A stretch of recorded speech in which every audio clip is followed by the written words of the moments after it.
If you've been doing everything right, eating clean, exercising, but somehow you're still not feeling your best, your energy's dragging, your memory is slipping, and it's frustrating because you know there's more to your potential. Well, what if the issue isn't just in your routine, but it's deep down inside your cells? You're investing in the best supplements, working out regularly, and sticking to a clean diet. But if your cells are stuck in what's called cell danger response, all the hard work might not be paying off as it should. Think of your cells like a house under renovation. You can bring in the highest quality materials like the best supplements and clean foods, but if the workers inside the house are on lockdown because of a storm, nothing gets done. The materials just pile up unused. That's what happens when your cells are in CDR. They can't fully use the good stuff you're giving them. Getting out of CDR, the cell danger response, is the key to unlocking your body's full potential. When your cells are no longer in protective mode, they can finally use the nutrients, hormones, and energy you're working so hard to provide. That's when everything starts to click. Your energy improves, your workouts become more efficient, and you start to feel like yourself again. Go to beyondbloodwork.com to learn how to break free from cell danger response and make the effort pay off.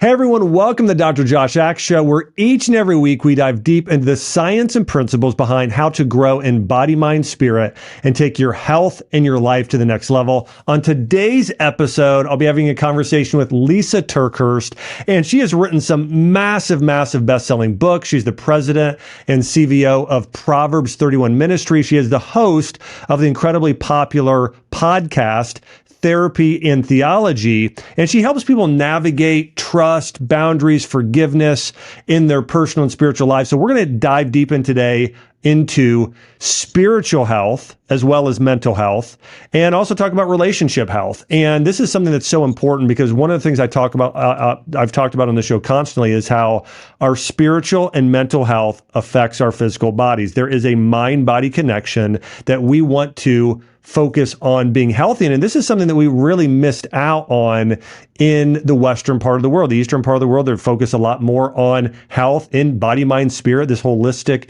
nature, versus Western medicine tends to separate those things. So excited to talk to Lysa today. Lysa, hey, welcome to the show. Thank you so much. It's an honor to be with you. Well, hey, I know we've got a lot of mutual friends, and so I've been really looking forward to this interview, and I started talking a little bit about this sort of idea that Western medicine tends to separate our physical health, our mental health, our spiritual health. What are your thoughts on that? And what is something that you see as you help counsel people on relational health and spiritual health? Yeah, I don't think that I ever made the connection before I myself went through betrayal trauma. And I think I underestimated the impact that emotional pain can have on your physical body. I think sometimes we say we've been through emotional trauma, but in reality, emotional trauma can so easily present itself as physical, having physical ramifications in the body. And I certainly experienced this.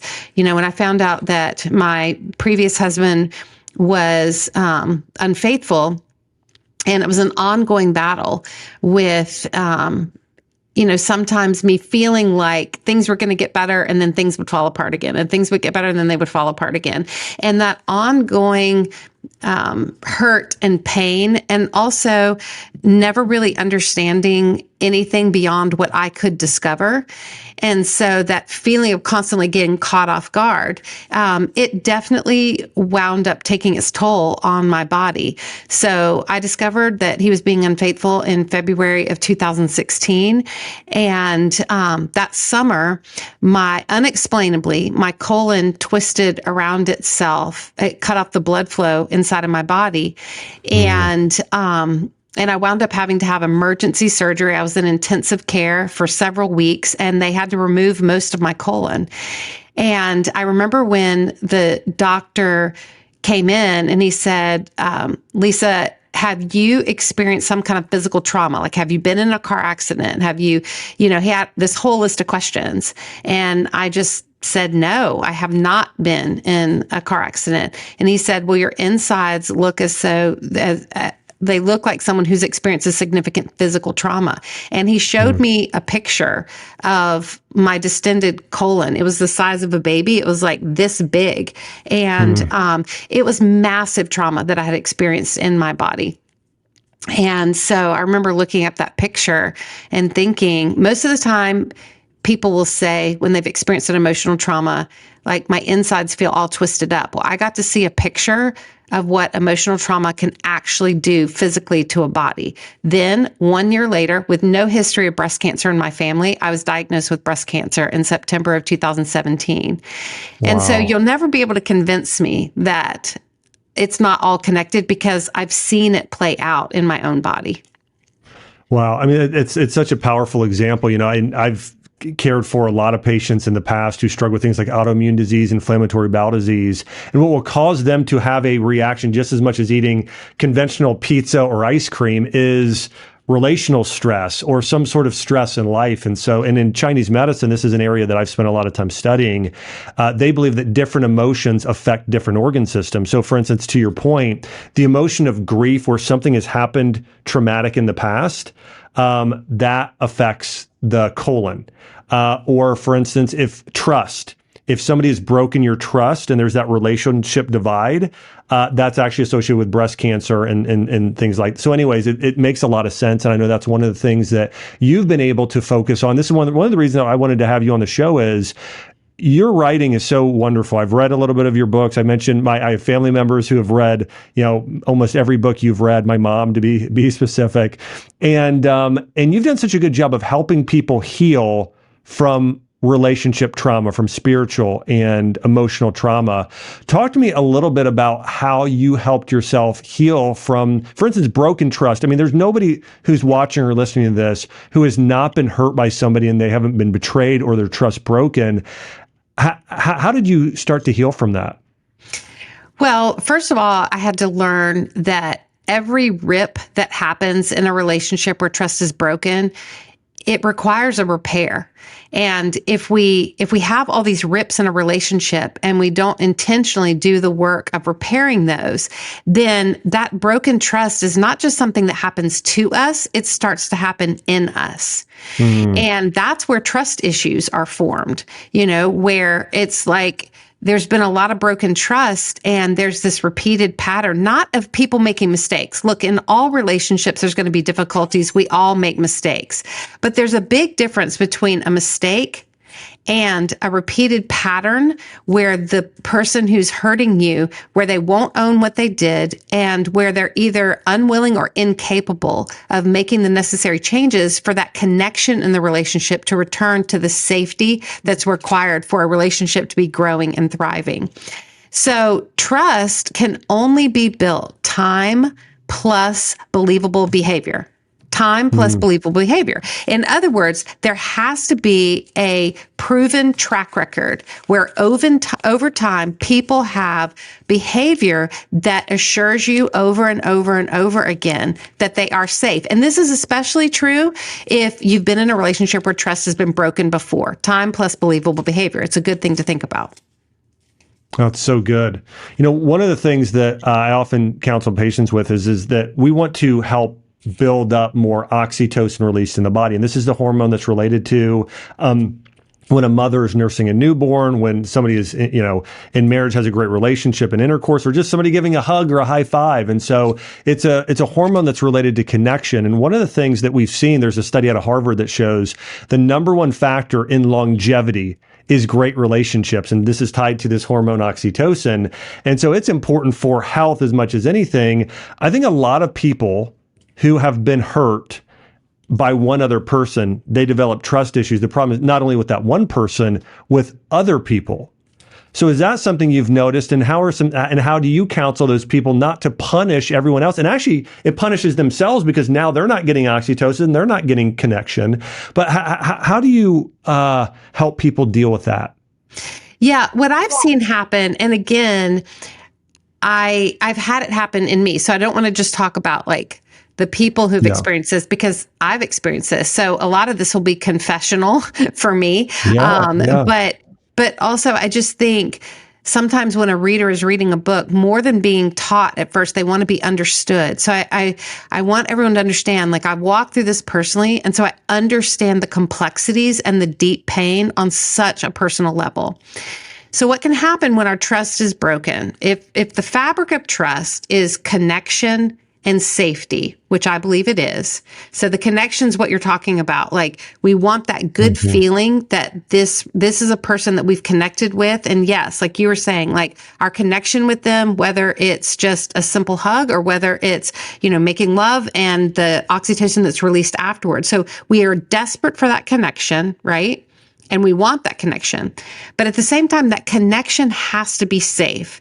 This person is who they say they are. They're going to do what they say they're going to do. We can count on them, and that they're going to tell us the truth, and that we know that they are going to seek our highest good, because that's what a relationship is, right? Seeking each other's highest good. What can happen then when trust gets broken is that some people will take one of these two things to an extreme. Either we're so desperate to keep the connection that we diminish our own need for safety. We ignore red flags.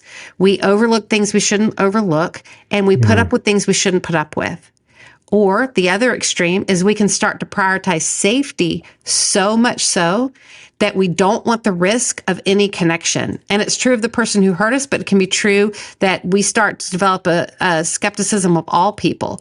So we just don't want any risk in our life. So relationships require risk. So we diminish the connection and we prioritize safety. Our goal, though, in healing is to bring those things back into equilibrium. We want connections that are safe. And that's the goal. That's what we're shooting for. Wow. That's so powerful. So powerful.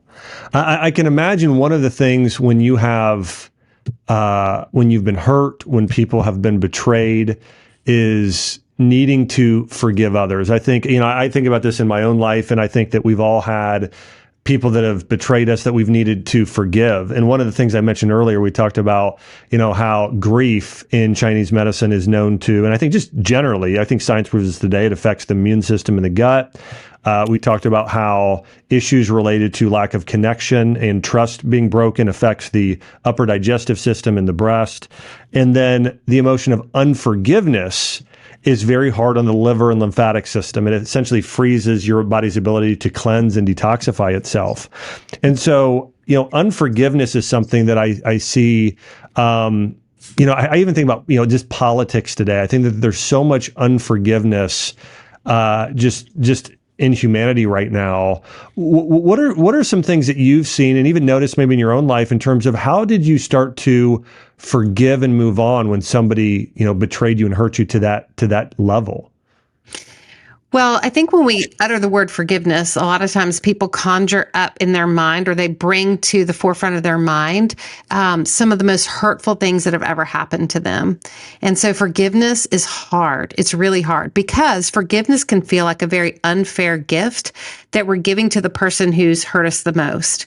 And sometimes our struggle to forgive is that we feel like if we forgive that person, then suddenly we're saying what happened was no big deal, when it absolutely was a big deal. Or we feel like, okay, once I forgive, then I have to forget what happened, but I can't forget what happened. So how can I possibly forgive, right? I think the hardest part for me personally with forgiveness was I kept waiting for the other person to say they were sorry. I felt like that had to happen before I could forgive. The problem with that is then I'm attaching my ability to heal and move forward to choices that other person may never make. They've already hurt me once. Why would I then allow them to also hijack my healing if they are unwilling to ever say that they're sorry and what they did? They may never do that. But I still want to heal, right? So I have to detach my ability to heal from their choices, which means I can't wait for them to say they're sorry. I have to put a stake in the ground and say, forgiveness is my choice. And forgiveness is your choice too. And here's what I always encourage people. You deserve to stop suffering because of what another person did to you. So your ability to choose to forgive it's not letting that other person off the hook. Your ability to choose to forgive is you saying, forgiveness is my choice because I deserve to heal from this. And the only way to heal is to forgive and put myself in a position to stop suffering because of that other person's choices. Wow. Lysa, it reminds me, I had something incredibly traumatic happen to me a couple years ago. I had a doctor make what was possibly a mistake. And during a stem cell injection, it was a natural procedure, and I ended up getting a spinal infection from it. I didn't walk for an entire year. And anyways, it was just a very, very trying time. And I'll tell you, one of the things that I had to recognize and do myself is, one, I had to forgive the doctor. I also had to forgive God and myself because I had a really hard time, because I thought to myself, I realized later on that I kept saying, well, I shouldn't have got that done in the first place, and I should have recognized signs sooner and it wouldn't have got as bad, just a number of things. And also feeling like I have this relationship with God, and I full-heartedly believe God is for me, not against me. He's my protector. And why did he allow me to go through that? But I think that that's something that I personally had to go through. And again, forgiving myself, forgiving, and not to say God needs forgiveness. I know that might be a complex and theological matter. My point is, I had to, I realized that I was blaming a lot myself even, I was blaming a lot of people, and that I had to say, you know what, this is, these things happen in life, and for me to hold on to or dwell on anything that's happened in the past, it's not healing. It's not what's best for my progress. And so I was able to let those things go and heal. But I mean, is that something you've also noticed as you've helped counsel a lot of people, is this sort of, blaming God, people blaming themselves? And I think I saw this a lot in practice, a lot of people blaming themselves sometimes for, their own condition. I think that them holding on to that kept them from progressing. Yeah, I think I had to get to the point that I recognized when you know better, you can do better. And I blamed myself for a long time. Like, why didn't I recognize the signs? I mean, this was a 10-year battle in my previous marriage. And we were married almost 30 years. So it was a significant portion of my life. It was a huge relationship, and we were very close family. And so I remember beating myself up, just thinking like, why didn't you see this sooner? Why didn't you call out things that, you should have been called out? Why did you gloss over things? Why did you make excuses? Why did you enable, all of those things? But my counselor just said, Lysa, you can't go back and change any of that, but you can change how you handle relationships now. When you know better, you do better. So that really helped to free me. But the whole issue with God, there's a whole chapter in my book, I Want to Trust You, But I Don't, called How Can I Trust God When the People Who Hurt Me Seem to Get Away with It? And how can I trust God when I don't understand what he allows? So both of those dynamics become things that you have to work through, because it's really, really hard when you get stuck in that loop of asking the question. So when I don't understand what God allows, what I have to remind myself is God is good. The more I believe that, the more secure my life will be. What happens to me is I believe God is good, but then I like to, when I'm in a hard situation, run ahead and paint a picture for myself to ease the ache of whatever pain I'm feeling by going ahead and painting a picture of the good that a good God should surely do in this situation. Then I want to hold God accountable to the script that I've written. And oftentimes God is good, but his definition of good is going to be different than my definition of good. But different doesn't mean bad. It just means different. And so that's why I said we have to settle this issue. Like, do we really believe that God is good?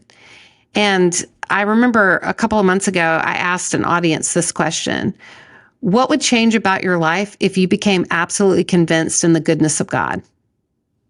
And if I answer that question honestly, I think a lot would change about my life. if I stayed absolutely convinced of the goodness of God. What happens to me is, oh yeah, I believe in the goodness of God. I believe in the goodness of God. But then something happens that I don't understand.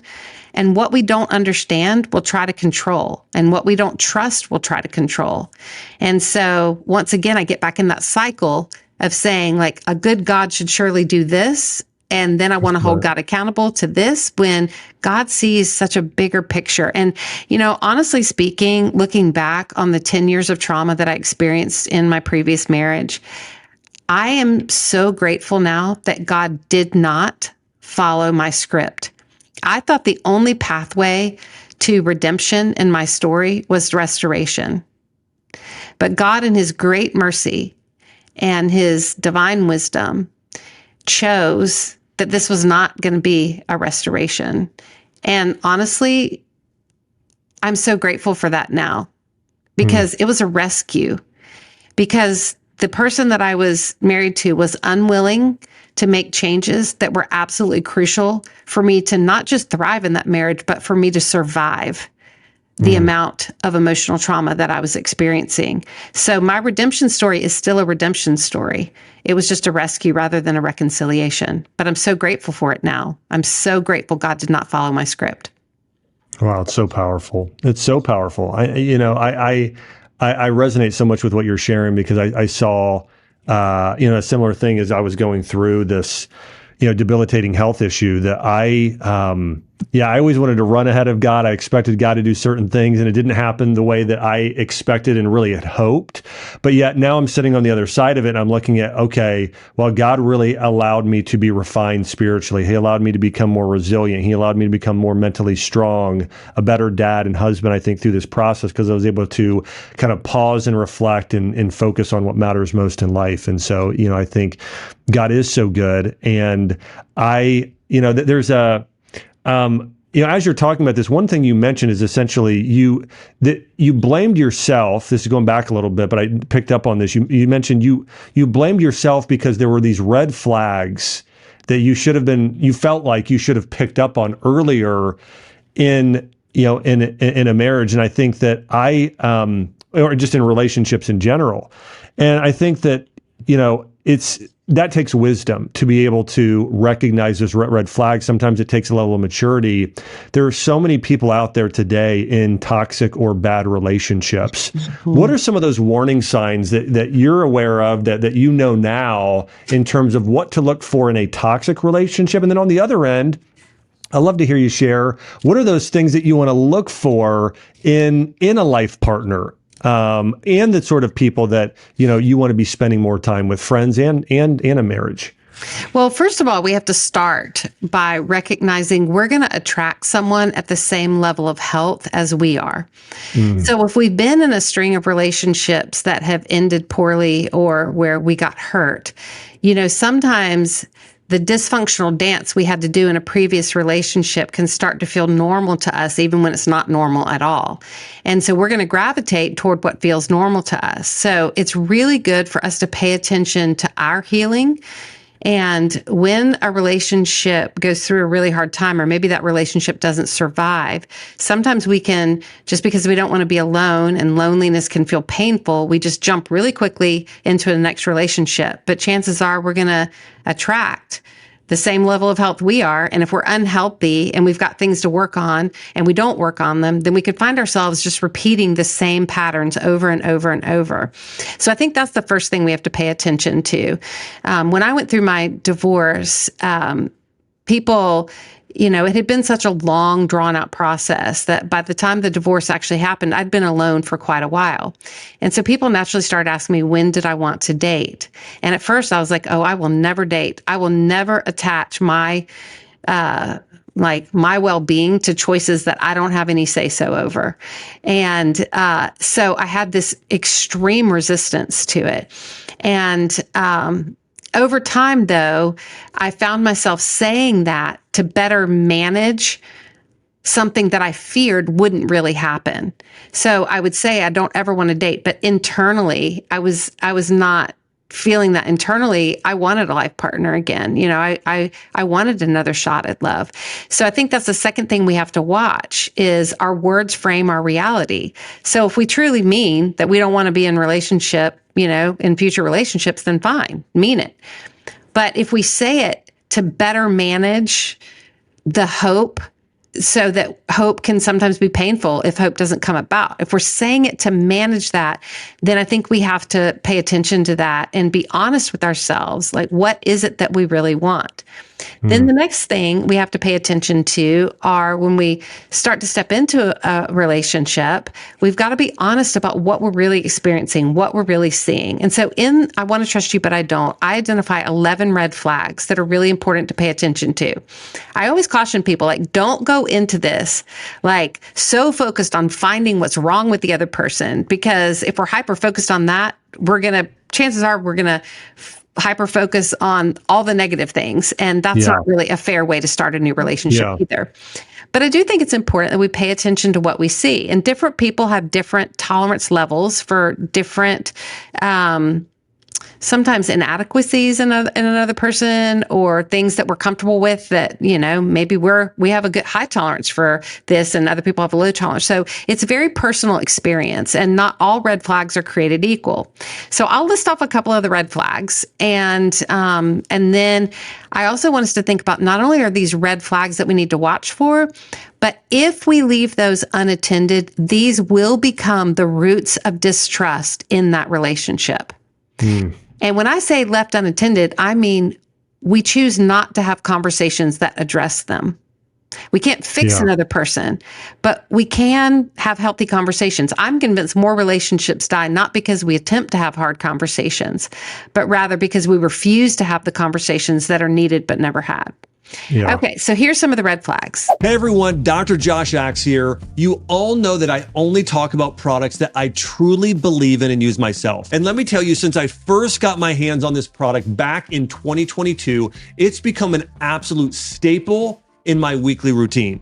I'm talking about Culture, Canada's #1 cold plunge, trusted by over 20,000 people across North America. I've been incorporating Culture into my wellness routine for over 2 years now, and the results have been nothing short of incredible. From a medical standpoint, the mental and physical benefits of cold therapy are profound. On the mental health side, Culture has been a game changer for managing stress and anxiety. Physically, I've noticed a decrease in my back pain and an increase in energy levels since incorporating into my routine. Plus, I'm sleeping better than ever before. With Culture, I never have to worry about reliability. They're the only brand that manufactures their water chiller in-house, so they have full control over the design and engineering.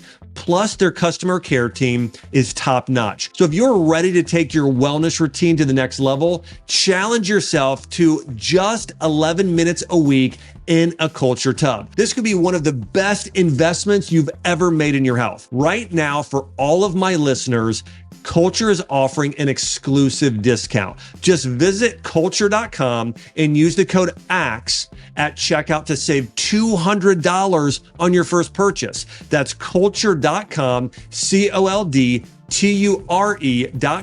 And don't forget to use the code AXE to save $200 today. One of them is incongruity. So incongruity, the way I wrote about it in the book is that you may be picking up on incongruity when this other person, who they say they are, is not in line with what they actually do. Their words don't match the way they live their life on a day-to-day basis. So they may be portraying themselves as this, but behind the scenes, their words of how they describe themselves, they don't really match what you experience when you're with them. Another one is insincerity. Have you ever been with someone and they just give you like these awesome compliments, but you walk away going, did they really mean that? Or were they just putting on a show to like impress me or to draw me in? But there was something about how they said it that it just didn't seem sincere. So insincerity, that's a big red flag. Yeah. Another one is self-centeredness. So when you're with someone and they do not think ahead about how their words and actions will impact others, or they just simply don't care how their words and actions impact others. Yeah. Okay. Big red flag. And I think the secret here is to acknowledge what we're experiencing. And then you could literally go to this list of 11 red flags. And sometimes when we feel like we can't trust someone, it's just this general feeling like, I just get an ick feeling, or I just get this weird feeling. Well, the reason it was so important to me in the book is to write out these red flags and give scenarios is so that we can take what is this general feeling of uneasiness when we're with this person and give words to the struggle that's happening inside of us. Another one is insecurity. This is when someone has anxiety that they expect you to fix. In other words, you're in a relationship with them and they have this incessant need for you to encourage them about how awesome they are, or they start to feel doubtful, or they start to feel jealous that, that you're going to leave them, and they have this fear inside of them. But the problem is that the struggle is inside of them. So you're never going to be able to fix this, right? It's something that they've got to work on for themselves. So insecurity. Another one is immaturity. I don't have to describe what that is. Everybody knows. Yeah. It's like childish behavior, right? And it's okay for us to every now and then, have childish behavior. Sometimes that can be fun, in the right context, then great. Let your inner child out, do all of those things, whatever. Yeah. Be playful, be fun, but it's when they have actions and they refuse to take responsibility and they act like a child when you confront them. And, that I think sometimes this is a big one that we see sometimes when you've got someone in their 20s and they are wanting to live a very adult life, but then they don't want adult responsibilities. Mm-hmm. And it can be in your 20s, it can be in your 30s, your 40s, your 50s, whatever. But that's a good way to kind of gauge that one. And then certainly immorality. We're not going to go through all 11, so I'll stop here. But immorality is when someone has an absolute disregard for the principles of right and wrong. And they willfully engage in activities that are sinful, sometimes illegal, but certainly hurtful for those that are in closest relationship with them. And it's very common for those struggling with immorality to also be living a secret double life. This is so good. I'm thinking that there is somebody that my wife and I had to, relationally kind of move away from in the past couple of years. And it was a friend. And I'm going through the list there, and it's sort of the check mark of everything that you just mentioned there. And, one of the things that I noticed in this person that I want to bring up that I also believe is very much tied into, as you mentioned, you're going to attract somebody at a similar level that you're at. And that is something that is it should be so convicting to people that most people probably try and completely ignore it. But what I was going to mention about this person is they had such a massive lack of self-awareness. And I think we're living in a world today where everybody's talking about goal setting, right? I mean, that's more popular. What's your goal? What's your vision? But goals are where you want to go, but self-awareness is where you're at now. And that's the thing. I don't think a lot of people really know where they're at now. When I think about the people that I probably trust the most, respect the most, they have a level of awareness in their life. And I think that's a form of maturity. Like when I think about people in the health space that are the healthiest, or at least know the most, they have a level of awareness about, I shouldn't eat that. I should eat that. That's going to affect my body in that way. Or if I do this exercise, this will be like, but a lot of the people I respect the most generally in life are very spiritually aware people, right? Mm-hmm. They know what you're feeling. They know what they should be feeling. They can keep those things in check. You could say something mean, and they're able to just sort of deflect it and say, that hurt people say say hurtful things. And so what has your experience been with that in terms of, and your advice for people on cultivating self-awareness? Is that something you generally see or agree with the importance there? Well, going through the chapters that I wrote on red flags and roots of distrust was very convicting for me, because it was an exercise of self-awareness. As I read through these red flags that we should be looking for in other people, I suddenly became aware of, I need to pay more attention to this aspect. I need to pay more attention of this, tendency in my own self. And so I think these red flags really serve a great purpose, because it's what we need to look for in relationships where we have that uneasy feeling and we need to define what it is. So we're not on a hunt to find, like, let me just tear you apart and see all that's wrong with you. But rather we get a feeling, we don't understand it. We tilt our head and go, this is weird. This is making me feel very uncomfortable, or this is making me feel super annoyed, or this is making me feel like I don't know that I'm safe in this relationship. Whatever that ick feeling is, we go through the red flags and it can help put words to that.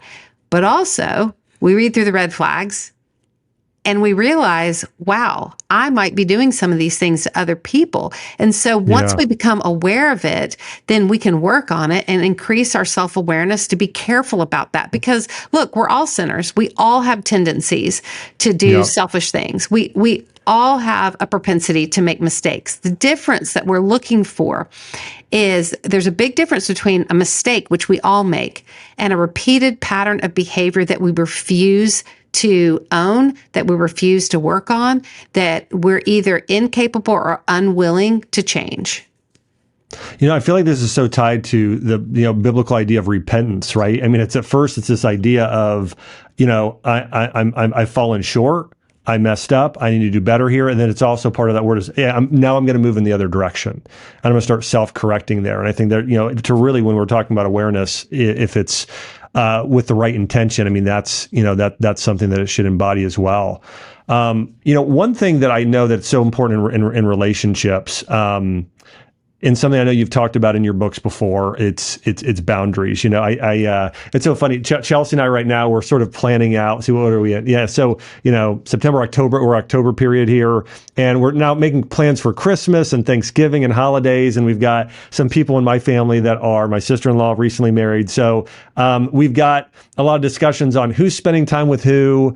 And we're going through a challenging season. I know you understand this with all the people you've written about in counsel. We lost my father-in-law this year, who was he was like my best friend. They were living with us. I mean, we kind of did every part of life together. It was really tragic and early and unexpected. So we're also thinking about that. But with all of that, we're thinking about, it's funny, Chelsea and I are just laughing because, like, when you first get married, you have to start figuring out, okay, whose house you going to, when you leaving, what times a year.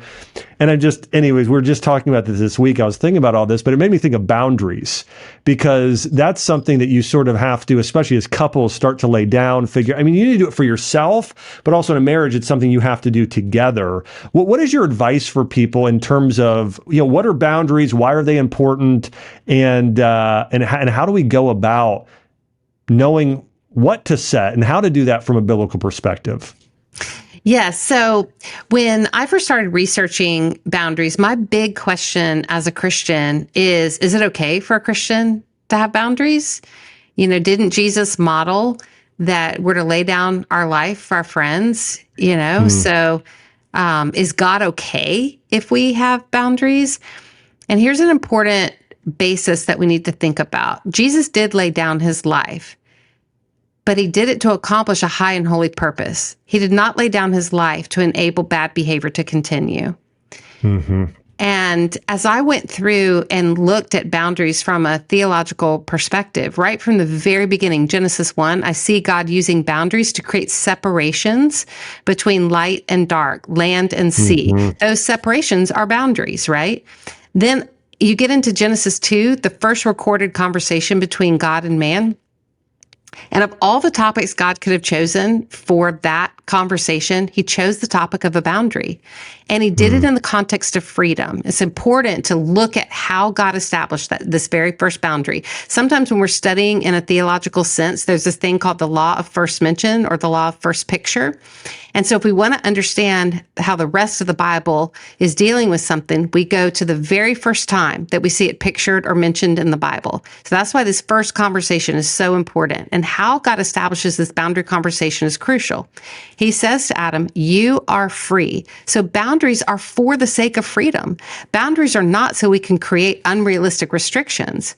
We have to define where the boundary lines are in order to understand the true freedom in the dynamic we're experiencing. So God says, you're free. You're free to eat from any tree in all of the garden.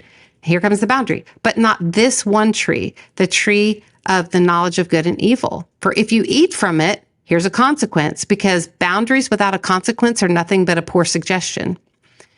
So if you eat from it, you will surely die. So God models perfectly, like boundaries are for the sake of freedom.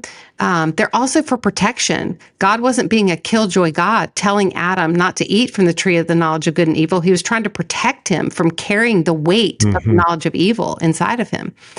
And so as I continued to study this and I went all the way through, what I started to recognize is that first there was one boundary. But as sin increased more and more, because of course sin happens in Genesis 3 with the violation of the boundary. And by the time we get to the law and the prophets, God establishes over 600 boundaries.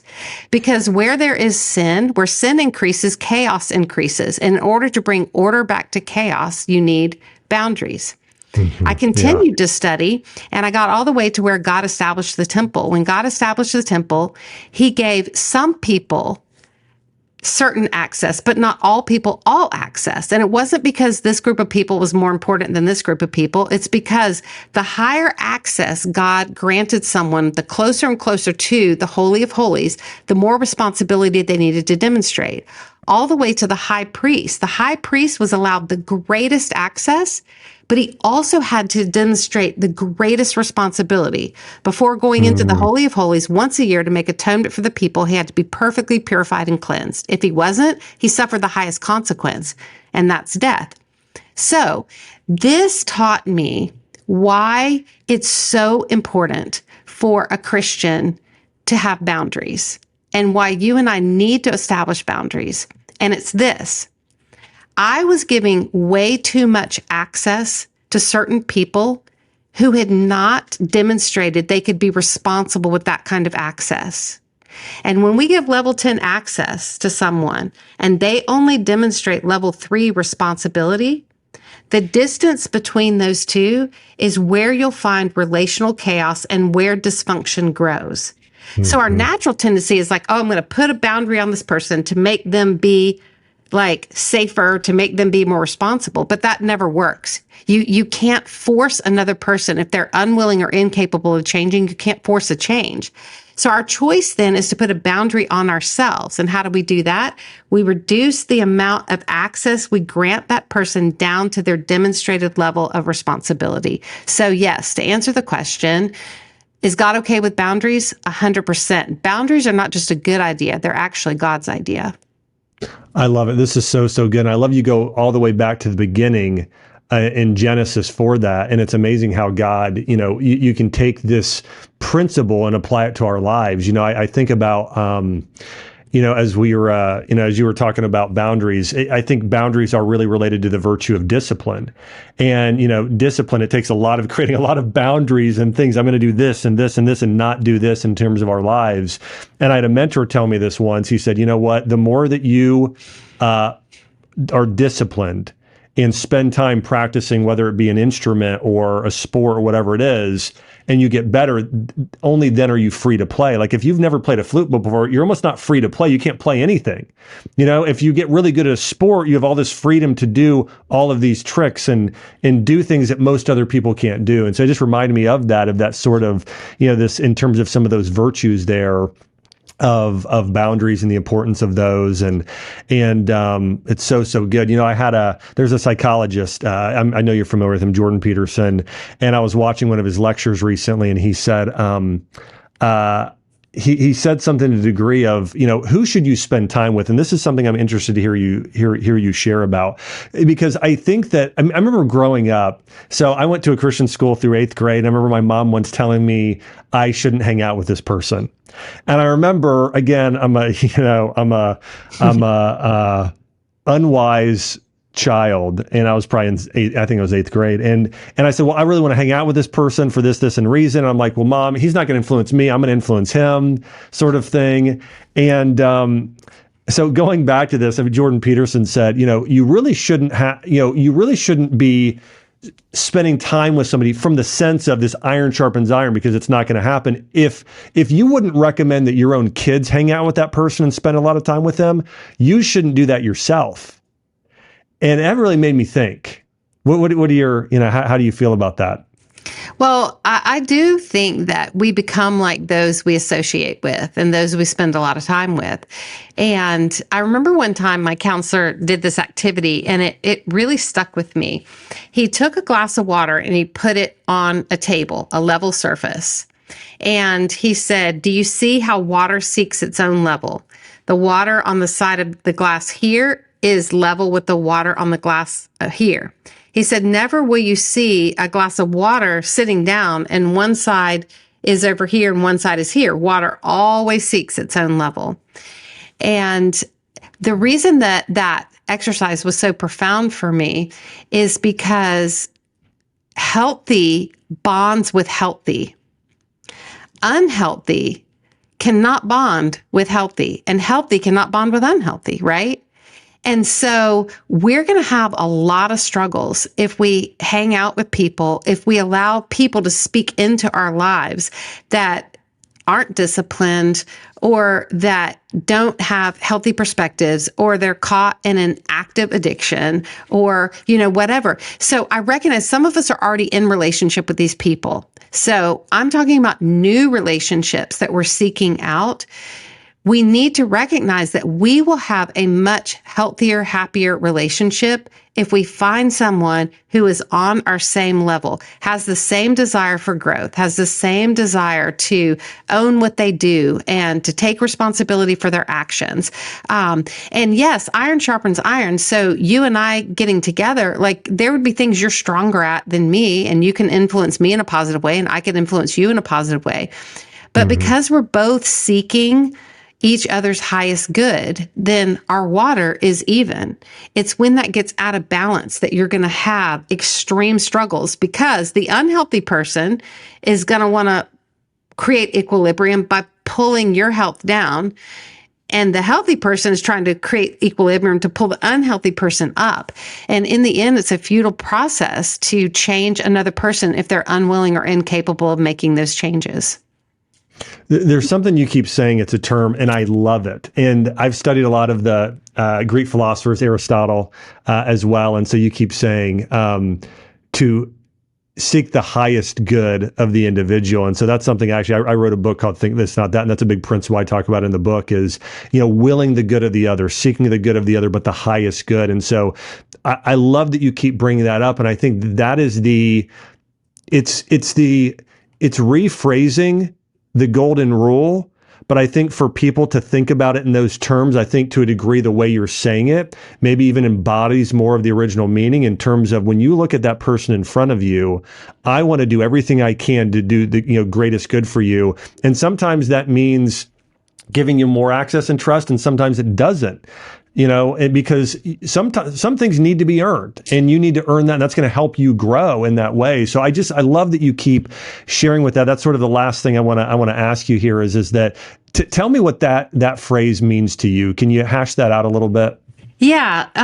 Well, the reason that this became so important for me is because when I was in this relationship, I thought I was doing good to this other person to help them navigate not suffering the consequences of some of their choices. So instead of allowing them to hit bottom, and understandably so, I was trying to prop them up, because I was terrified if they hit bottom, the consequences of them hitting bottom were going to deeply impact me and my children.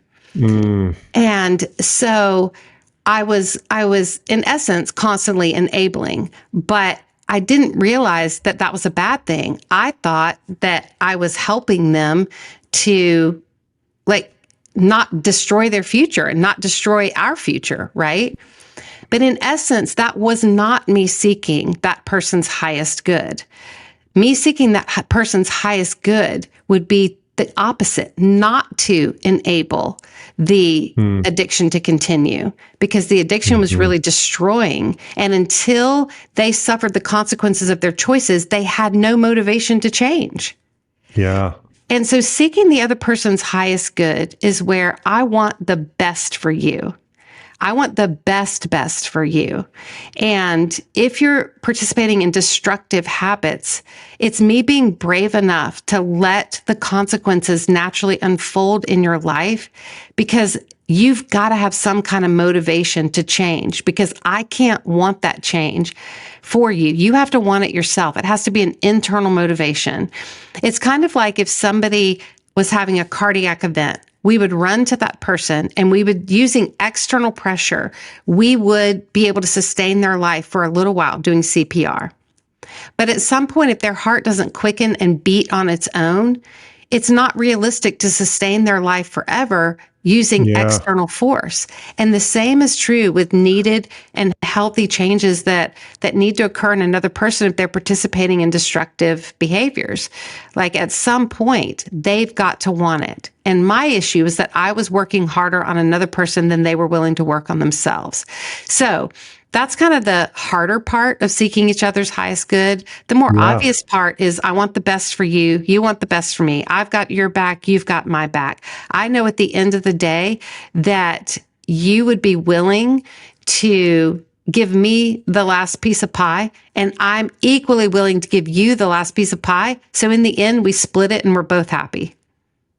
Yeah. That's so good. So good. Well, Lysa, I want to say thanks so much for coming on. I want to encourage everybody to check out Lysa's new book. It just released this week, I think yesterday. The book is called I Want to Trust You, But I Don't. The book is in bookstores nationwide. It's on Amazon.com. Again, you can go and check it out. It's called I Want to Trust You, But I Don't. Hear from Lysa TerKeurst. And I also want to mention, Lysa has written so many best-selling and New York Times best-selling books. So I want to encourage you to check out all of her books, but specifically this one on trust is phenomenal. So I want to encourage everybody to check it out. And Lysa, again, thanks so much for coming on and sharing your wisdom with us today. Absolutely. It was such a delightful conversation. You asked great questions, and I've just thoroughly enjoyed our conversation today. Well, same here. Well, remember, everybody, health is body, mind, and spirit. If you are suffering spiritually, if you're suffering mentally, it's going to affect your physical body. And that's a big part of what the show is about, is healing your mind and your spirit as well, so you can have a long life, a big impact, and live, as Lysa shares, towards the highest good. I want to say, hey, thanks so much for tuning in here to the Dr. Josh Axe Show, where every week we dive deep into the science behind how to heal in body, mind, and spirit. Hey, make sure to subscribe, like, and share this podcast. There are so many people out there suffering spiritually and mentally that this is going to be a good form of medicine for them and helping them heal. Thanks so much, and I'll see you on the next episode.